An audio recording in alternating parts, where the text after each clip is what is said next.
sa lahat po ng staff ng court sa ibinigay niyo pong justice sa akin na matagal ko na pong pinagdadasal.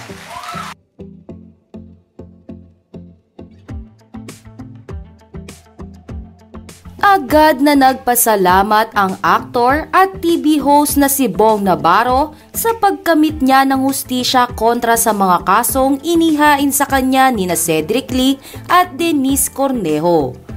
Ngayong araw nga May 2, 2024 ay isang breaking news ang ibinalita ng mga news program sa telebisyon. Nakasaad dito na papatawan ng panghabang buhay na pagkakulong sina Denise at Cedric, kasama ang dalawa pa nilang kasama. Hindi naman nakadalo si Bong Navarro sa hearing, ngunit agad itong nagpaabot ng pasasalamat. Samantala, sa latest episode ng It's Showtime ay nagbigay din ang komedyante ng pahayag sa pagkapanalo niya sa kaso. Tila naging emosyonal nga ang TV host habang nagpapasalamat sa madlang people. Ayon kay Bong Navarro, bago po ang lahat, gusto ko po munang kunin ang pagkakataon na ito para magpasalamat.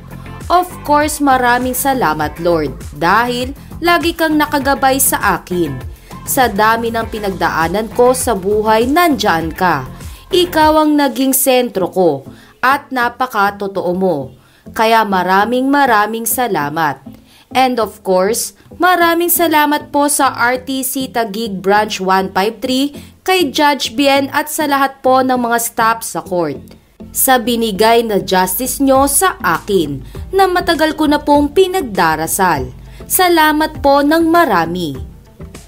Nagpasalamat din si Bong Navarro sa kanyang It's Showtime family at mga boses ng ABS-CBN sa walang sawang pagsuporta sa kanya simula nang mangyari ang lahat. Niyakap naman ng Showtime family si Bong Navarro at sinabing mahal nila ito kahit na anong mangyari.